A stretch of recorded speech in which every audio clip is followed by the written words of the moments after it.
And finally, before we get to your questions, we have some news to announce. Commissioner Kathy Engelberg, commissioner of the WNBA, just announced that starting in 2025, the WNBA Finals format will change. The WNBA just dropped a bombshell during the playoffs, and it's all thanks to the Caitlin Clark effect.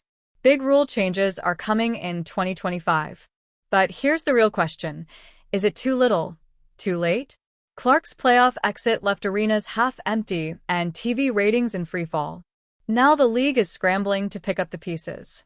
But will these new rules actually fix what's broken? Because here's the truth. Clark didn't just play the game, she rewrote it.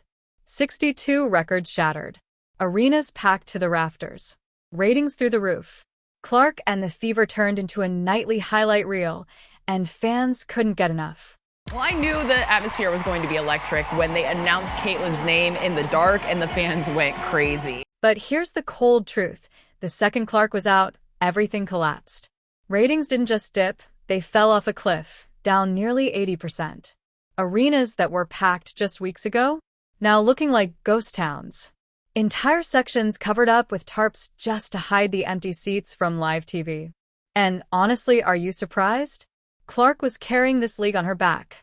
Now she's out playing golf while the WNBA is scrambling to figure out how to survive without its golden goose. These new rule changes better deliver because right now things are looking bleak. Before we break it all down, make sure to hit that subscribe button. All right, let's get into it. Staying with the WNBA playoffs, let's stay here. Let's just say the ratings aren't the same with Caitlin Clark and the Indiana Fever now eliminated. So now the WNBA is officially in panic mode, and they're throwing everything at the wall to save themselves. But here's the twist. These new rules aren't just small adjustments. We're talking about a complete overhaul that could either revive the league or bury it deeper into irrelevance. The question is, can these changes actually fill the Caitlin-sized hole in the ratings? Or is this just another desperate gamble? Let's break it down. First up, the league is expanding the regular season from 40 to 44 games, thanks to a brand new franchise joining in 2025, the Golden State Valkyries. That's right, 4 extra games, for more chances to see your favorite squad hit the court. Getting to go to multiple arenas so that people that are watching at home can see this environment in a multitude of cities.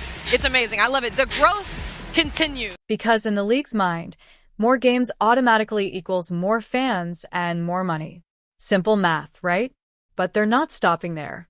The playoffs are getting a makeover too. The first round is switching to a 1-1-1 format, meaning even the lower seed is guaranteed a home game.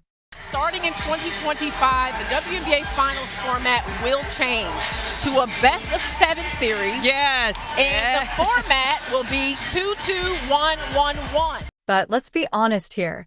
Do these changes actually fix what fans care about? Adding more games looks good in a press release. But what about the real issues? Player safety, consistent officiating, protecting stars from cheap shots. All of that, still ignored, brushed aside by Engelbert like it's background noise. I was to say for the fans, it's a benefit for your team. It's played well enough to get into the playoffs. So now that your fans will be able to see your team play at home during those playoffs. Yeah. It's like the league slapped a fresh coat of paint on a house that's already falling apart and called it a remodel. Fans aren't that easy to fool. They know exactly what Clark brought to the game, not just crazy skills, but a whole new brand of basketball. Fast, electric, joyful. Logo threes. No-look passes. Actual team chemistry. And now, back to the same old grind, just with a couple extra games tacked on. Think about it. Clark exits the playoffs, and suddenly arenas are half empty, ratings crash harder than the Chicago Sky season, and the WNBA's genius fix is more of what people are already not watching. Make it make sense. Do they even listen to fans? Because the message is clear. We want Clark-style basketball, we want fair calls, and we want star players protected. Instead, we get a longer schedule. With the increased attention this year, there's also been increased scrutiny about the quality of refereeing. Curious if there has been any conversation about whether it's referee pay, referee training, anything to ensure that is as good as it can be. Let's talk ratings, because the numbers don't lie.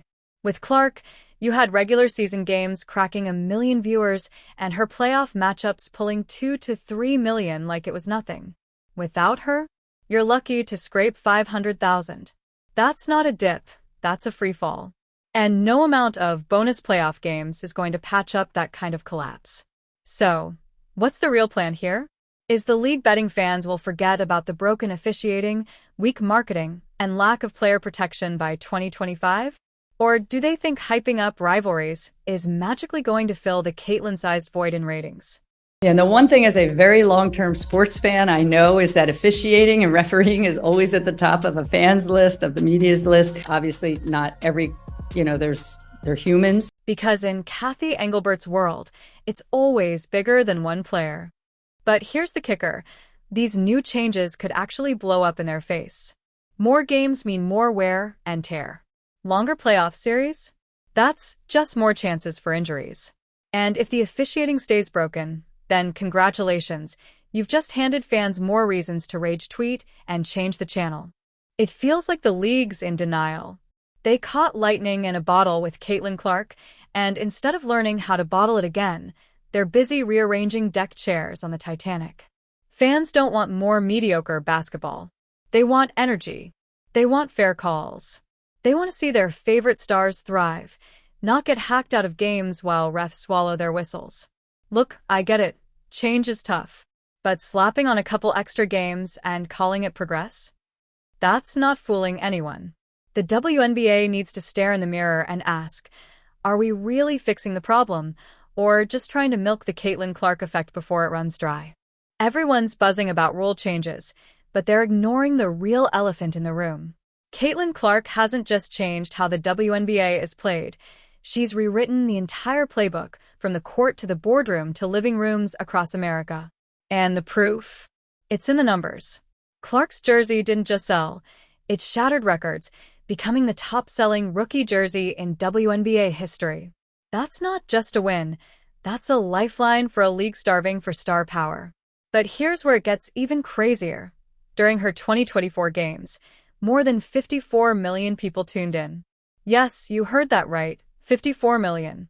When's the last time the WNBA pulled numbers like? But here's where it gets real. With Clark on the floor, nationally televised games averaged 1.2 million viewers. The second she wasn't there, that number collapsed to just 440,000. That's not a dip, that's a free fall. And it wasn't just TV. The WNBA shattered its attendance record during Clark's rookie year with over 1.5 million fans packing arenas.